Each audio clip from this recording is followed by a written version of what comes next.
नमस्कार दोस्तों, वंदे मातरम, जय हिंद।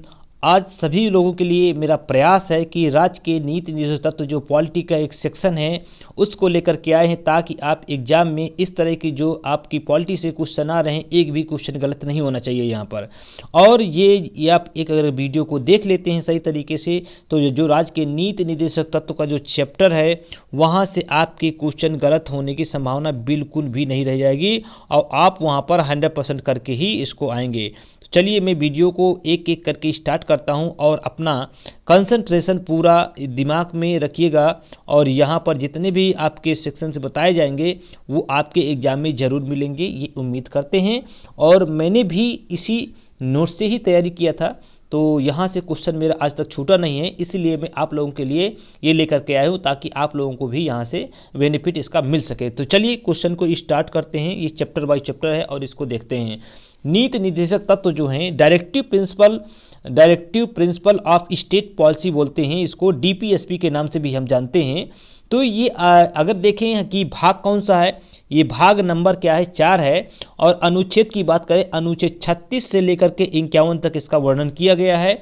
और ये लिया किस देश से गया है, तो ये आयरलैंड के संविधान से लिया गया है, आयरलैंड कंट्री से लिया गया है, ये भी आपको याद रखना। अगला पॉइंट देखते हैं कि संविधान सभा के सलाहकार बी.एन. राव, क्वेश्चन पूछा था कि संविधान सभा के सलाहकार कौन है, बी.एन. राव है। एक क्वेश्चन यहाँ से बन जाता है। और इसमें देखते हैं राव ने जब संशोधन या संविधान बना रहे थे तो उस समय क्या था, इन्होंने 2 प्रकार के मौलिक अधिकार बनाने पर विचार किया है।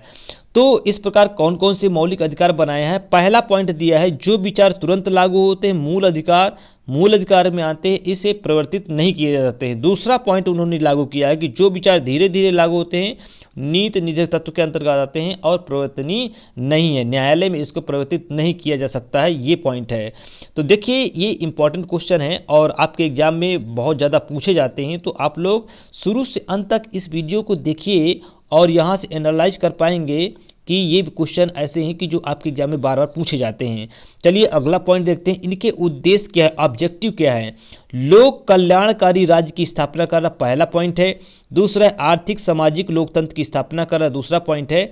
और तीसरा पॉइंट क्या है, भारत सरकार के कल्याणकारी कार्यों का आधार भी बताया गया है। क्या बताया गया है, आधार बताया गया है, नीति निर्देशक तत्वों को बताया गया है। अगला पॉइंट क्या, आधार यानी अधिकांश योजनाएं इससे प्रेरित होती हैं, ये बताया गया है। चौथा पॉइंट क्या है, इनमें संविधान का दर्शन निहित होता है, ये है। पांचवा पॉइंट क्या है, जब कभी न्यायपालिका के सम्मुख कोई संवैधानिक कठिनाई उत्पन्न होती है तब न्यायपालिका में यानी संविधान की प्रस्तावना तथा राज्य के नीति तत्वों को ध्यान में रख करके संविधान को समझने का प्रयास किया जाता है। तो देखिए यहाँ 2 चीज़ें इंपॉर्टेंट हैं कि जब ये न्यायपालिका के सम्मुख कोई संवैधानिक कठिनाई आती है तो उस समय हम 2 चीज़ों को लेकर चलते हैं। पहला क्या है, नीति निर्देशक तत्व को लेते हैं और दूसरा है संविधान की प्रस्तावना को लेते हैं। जब ये दोनों को ले लेते हैं तो हमारे संविधान में जो प्रॉब्लम आती है, किसी भी तरह की प्रॉब्लम खड़ी होती है, तो इससे सॉल्यूशन यहाँ से निकल आता है। अगला पॉइंट देखते हैं, आइए। अगला पॉइंट ये है कि नीति निर्देशक तत्वों को कितने भागों में बांटा गया है। ये भी इंपॉर्टेंट क्वेश्चन है कि आखिर नीति निर्देशक तत्वों को कितने भागों में बांटा गया है। तो देखिएगा यहाँ से कितने भागों में बांटा गया है इसको, तो नीति निर्देशक तत्वों को जो है 3 भागों में बांटा गया है। कौन कौन से भाग हैं, ये गांधीवाद, दूसरा समाजवादी और तीसरा उदारवादी। इस तरह से 3 भागों में इसको बांटा गया। अब हम एक एक करके इसकी डिफिनेशन ना पढ़ करके हम क्या करेंगे, इसका जो अनुच्छेद है जो कि आपके एग्जाम में डायरेक्टली क्वेश्चन पूछा जाता है, उस क्वेश्चन पे हम चर्चा करेंगे। अनुच्छेद देखिएगा, अनुच्छेद 36 क्या कहता है, राज्य की परिभाषा होनी चाहिए। राज्य की क्या होनी चाहिए, परिभाषा। अनुच्छेद 37 ये कहता है कि न्यायालय में प्रवर्तनीय नहीं है। ये इंपॉर्टेंट है कि न्यायालय में कौन प्रवर्तनीय नहीं है, तो जो मौलिक अधिकार है न्यायालय प्रवर्तनीय है, लेकिन नीति निर्देशक तत्व जो है प्रवर्तनीय नहीं है, इसको बदला नहीं जा सकता है। ठीक है। अगला पॉइंट ये है कि 38 अनुच्छेद ये कहता है, क्या कहता है, अनुच्छेद 38 ये कहता है कि यहाँ पर है सामाजिक, आर्थिक और राजनीतिक न्याय को लिया गया है। कितना, सामाजिक, आर्थिक और राजनीतिक न्याय को यहाँ पर लिया गया है। अनुच्छेद 39 क्या कहता है, अनुच्छेद 39 ये कहता है कि संसाधनों का उचित वितरण, समान कार्य के लिए समान वेतन होना चाहिए, ये कहता है। अनुच्छेद 39 के क्या कहता है, समान अवसर के आधार पर न्याय देना, बल्कि संविधान संशोधन 1976 के द्वारा इसको यहाँ पर जोड़ा गया है। नेक्स्ट क्वेश्चन है, नेक्स्ट क्वेश्चन ये है कि अनुच्छेद 40 जो है ग्राम पंचायतों के लिए बनाया गया है। ठीक है, अगला पॉइंट देखते हैं अनुच्छेद 41 क्या कहता है कि कुछ विशेष दशाओं में काम पाने का अधिकार जो है अनुच्छेद 40 के अंतर्गत रखा गया है। अगला पॉइंट है अनुच्छेद 41 के अंतर्गत रखा गया है क्या समान कुछ कार्यों में काम पाने का अधिकार। अनुच्छेद 42 क्या कहता है कि कार्य कैसा होना चाहिए, न्याय संगत होना चाहिए एवं मानवीय दशा के आधार पर होना चाहिए 42। अनुच्छेद 43 में देखिए 43 क्या कहता है कि निर्वाह मजदूरी कुटीर उद्योग इसके अंतर्गत इसको रखा गया है। ये भी बड़ा इंपॉर्टेंट है, पॉइंट है, आप इसको जरूर याद करिएगा। अनुच्छेद 44 के अंतर्गत क्या है कि समान नागरिक संहिता क्या रखा गया है। अनुच्छेद 44 के अंतर्गत जो है समान नागरिक संहिता को रखा गया है। अनुच्छेद 45 को देखिएगा 6 वर्ष से कम आयु वालों के लिए शिक्षा का प्रावधान, एजुकेशन का प्रावधान किया गया है। किसमें? अनुच्छेद, ये याद रखिएगा, अनुच्छेद जो पूछा गया है अनुच्छेद 86 वे संविधान संशोधन 2002 के माध्यम से 6 वर्ष से कम आयु के बच्चों को अनुच्छेद 45 के अंतर्गत इसको रखा गया है। अगला पॉइंट देखते हैं अनुच्छेद 46 क्या है। अनुसूचित जाति और अनुसूचित जनजाति के लिए यानी एससी और एसटी के लिए जो इसमें प्रावधान किया गया है अनुच्छेद 46 में, किसके लिए, यानी शिक्षा, आर्थिक हित और सामाजिक न्याय, 3 चीज़ों के बारे में इसमें बताया गया है।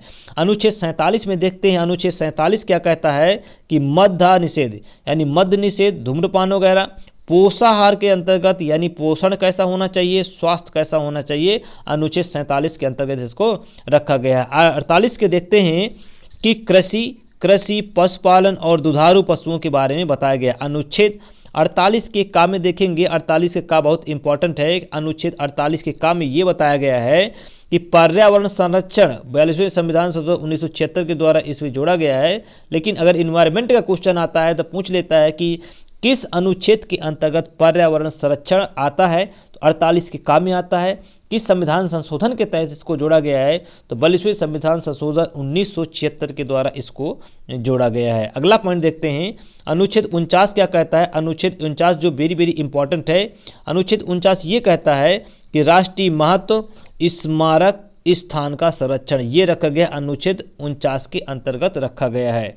ठीक है, अनुच्छेद 50 में क्या रखा गया है। अनुच्छेद 50 में आप देख सकते हैं कि कार्यपालिका न्यायपालिका का अलग यानी पृथककरण होता, अलग अलग रखा गया है इनको अनुच्छेद 50 के अंदर। तो ऐसे याद कर लेंगे 50-50 का काम रखा गया है। अनुच्छेद 51 में देखते हैं अनुच्छेद 51 में क्या है कि राष्ट्रीय शांति सुरक्षा अभिवृद्धि, राष्ट्रीय शांति सुरक्षा और अभिवृद्धि जो है अनुच्छेद 51 में मोस्ट इंपॉर्टेंट है। तो कुछ महत्वपूर्ण तत्व भी इसमें दिए गए हैं, उसको भी हम एक एक करके देखते हैं।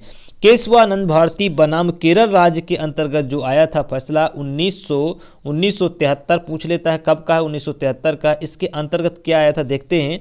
मौलिक अधिकार नीति तत्व से उच्च हैं और ऐसे में मौलिक अधिकार का हनन नहीं किया जा सकता है। क्या? मौलिक अधिकार का हनन नहीं किया जा सकता है, किया जाना चाहिए। और लेकिन ऐसे में नीति निधि तत्व को यहाँ पर क्या है दबा दिया गया है और मौलिक अधिकार की प्रधानता दी गई है। तो इन्होंने कहा है कि मौलिक अधिकार जो है यहाँ पर प्रथम अवस्था में होना चाहिए या प्रथम में ही होना चाहिए। चलिए अगला पॉइंट देखते हैं। 42वें संविधान संशोधन 1976 में नीति निर्देशक तत्व श्रेष्ठ माने गए हैं और लेकिन जो ये मौलिक अधिकार को क्या कर दिया गया है, कम कर दिया गया है। ये पॉइंट है आप लोगों के लिए। अगला देखते हैं मिनर्वा मिल्सवाद क्या है। मिनर्वा मिल्सवाद 1980 के तहत इसको रखा गया है। न्यायपालिका नीति तत्व एवं मौलिक अधिकार को संतुलित बताया गया है। क्या बताया गया है? मिनर्वा मिल्सवाद 1980 के तहत बताया गया है कि ये संतुलन की अवस्था में है। 44वें संविधान संशोधन, अगला पॉइंट है 44वें संविधान संशोधन 1978 के माध्यम से भाषा में परिवर्तन यानी लैंग्वेज में जो है क्या कर दिया गया, चेंजमेंट किया गया है। ये भी आपको याद रखना है। अगला पॉइंट है 97वें संविधान संशोधन 2011 के तहत 43 के खा में क्या सहकारी समिति को शब्द को यहाँ पर क्या किया, ऐड किया गया है। अगला पॉइंट देखते हैं संविधान के कुछ ऐसे अनुच्छेद हैं जो नीति निर्देश तत्व की तरह ही निर्देश देते हैं। किसकी तरह? डीपीएसपी की तरह क्या देते हैं, तत्व देते हैं। वो कौन से अनुच्छेद हैं? अनुच्छेद देख लेते हैं 355, अनुच्छेद 350 के का, अनुच्छेद 351। तो यहाँ पर 55, 350 और 351 रखा गया है। ये भी आपको यहाँ पर बिल्कुल याद। अगला पॉइंट ये है कि कुछ विचार अलग अलग जो है यहाँ पर जो है ये आपके जो दिए गए हैं अलग अलग महापुरुषों के विचार दिए गए संविधान से संबंधित, तो बी आर अम्बेडकर ने क्या कहा है, नीति निर्देशक तत्वों का बहुत बड़ा मूल्य है, ये भारतीय राज्य व्यवस्था के लक्ष्य यानी आर्थिक लोकतंत्र को निर्धारित करते हैं, जैसा कि राजनीतिक लोकतंत्र में प्रकट होता है। ये भी इम्पॉर्टेंट पॉइंट है। अगला है ग्रेनविल ऑस्टिन ने क्या कहा है, ग्रेनविल ऑस्टिन ने कहा है कि नीति निर्देशक तत्व सामाजिक क्रांति के उद्देश्यों की प्राप्ति के माध्यम हैं, ये बताया गया है। अगला पॉइंट ये दिया गया है कि बी एन राव ने क्या कहा है, नीति निर्देशक तत्वों का राज्य प्राधिकारियों के लिए शैक्षिक क्या है महत्व है। ये भी इम्पोर्टेंट पॉइंट यहाँ पर रखा गया है। तो देखिएगा बहुत इंपॉर्टेंट पॉइंट है। कुछ अनुच्छेद जो विशेष कर दिए गए हैं उनको देखते हैं। अनुच्छेद 39 क्या कहता है, भूमि सुधार के माध्यम से विकेंद्रीकरण का प्रयास, ठीक है, विकेंद्रीकरण का प्रयास यहाँ पर रखा गया है। अगला है यहाँ पर जमींदारी उन्मूलन, समान कार्य समान वेतन के आधार पर क्या है, समान पारिश्रमिक अधिनियम, समान पारिश्रमिक अधिनियम 1976 रखा गया है यहाँ पर। अनुच्छेद 40 देखते हैं। अनुच्छेद 40 में क्या है कि संविधान के 73वें और 74वें संविधान संशोधन द्वारा स्थानीय निकाय क्या है, स्थानीय निकाय जो हैं ग्राम पंचायत लिए गए हैं और शहरी निकाय की जो पंचायतें हैं उसके अंतर्गत 40 अनुच्छेद के अंतर्गत इसकी व्याख्या की गई है। अगला पॉइंट है अनुच्छेद 41 है, औद्योगिक विवाद अधिनियम, न्यूनतम मजदूरी अधिनियम, मनरेगा योजना, दिव्यांगों हेतु आरक्षण, वृद्धों के हेतु पेंशन और मातृत्व सुरक्षा योजना को किस में रखा गया, अनुच्छेद 41 के अंतर्गत रखा गया है। ये भी इम्पोर्टेंट पॉइंट है। तो आप जरा सा इस वीडियो को बहुत ध्यान से देखिएगा क्योंकि सभी पॉइंट बहुत इंपॉर्टेंट है, आपके एग्जाम की दृष्टि से बहुत ही महत्वपूर्ण है। अगला देखते हैं कि अनुच्छेद 45 क्या कहता है, कहता है कि 86वें संविधान संशोधन 2002 द्वारा अनुच्छेद 45 की विषम वस्तु को यानी विषय वस्तु को बदलते हुए अनुच्छेद 41 के माध्यम से या अंतर्गत 6 से 14 वर्ष की आयु तक के सभी बच्चों को निःशुल्क एवं अनिवार्य शिक्षा का प्रावधान किया गया है, अर्थात मूल अधिकारों के अंतर्गत इसको लाया गया है, मौलिक अधिकार को अंतर्गत इसको बना दिया गया है। अगला पॉइंट देखते हैं। अगला पॉइंट ये है कि अनुच्छेद 46 के अंतर्गत ये जो है अनुसूचित जाति अनुसूचित जनजाति हेतु शिक्षा यानी शिक्षण संस्थानों में लोक नियोजन का मतलब ये हो गया कि सरकारी नौकरियों में उनको छूट दी जानी चाहिए, शिक्षण संस्थानों में उनको क्या देनी चाहिए, छूट देनी चाहिए, यह रखा गया है। अनुच्छेद 48 के काम में क्या रखा गया है, बाघ परियोजना, हाथी परियोजना, वन्य जीव संरक्षण अधिनियम 1972 और राष्ट्रीय शिक्षा नीति जो है राष्ट्रीय वन नीति के अंतर्गत आती है 1988 को रखा गया है। अगला पॉइंट देखते हैं। अनुच्छेद 49 में क्या कर रहा है, राष्ट्रीय महत्व के स्मारकों के संरक्षण हेतु यानी क्या पर्यटन को बढ़ावा देने हेतु विभिन्न योजनाएं या परियोजनाएं बनाई गई हैं, ये भी आपको याद रखना है। अगला देखते हैं किस संविधान द्वारा नीति निर्देशक तत्वों को मूल अधिकारों के अनुच्छेद 14, 19, 31 पर वरीयता प्रदान की गई है, तो 42वें संविधान संशोधन द्वारा 1976 द्वारा इसको वरीयता प्रदान की गई है। तो आई होप ये वीडियो आप लोगों को पसंद आया होगा। देखिए हमने अभी तक जो है सभी परीक्षाओं हेतु दिवस भी लोड कर दिया है और यहाँ से हिंदी के भी वीडियो आते हैं और जीके जीएस से रिलेटेड जो होता है वो भी आपके एग्जाम में क्वेश्चन में यहाँ पर अपलोड कर दिया गया है। तो आप वीडियो जिसने नहीं देखा है तो वीडियो के डिस्क्रिप्शन में लिंक होगा या प्ले लिस्ट में जा करके वहाँ देख लीजिएगा, सारे वीडियो वहीं पर पड़े हुए हैं और वहाँ से अच्छा से आप इसको तैयार कर लीजिएगा। आपके एग्जाम में ये सफलता दिलाने का सबसे बड़ा मूल मंत्र यही है कि आप इसको शुरू से अंत तक पढ़िए और एक बार दो बार जितनी बार आपको याद नहीं हो जाता है तो आप वीडियो के माध्यम से आप इसको ज़रूर कर देख लीजिएगा। तो मुझे उम्मीद होती है कि यहाँ से आपको बहुत बेनिफिट हुआ होगा और अगर हुआ हो तो इस वीडियो को लाइक करिए, शेयर करिए जो चैनल पहली बार हैं और सब्सक्राइब जरूर कर लीजिए। तब तक के लिए मैं आपसे अनुमति चाहता हूँ। जय हिंद, जय भारत।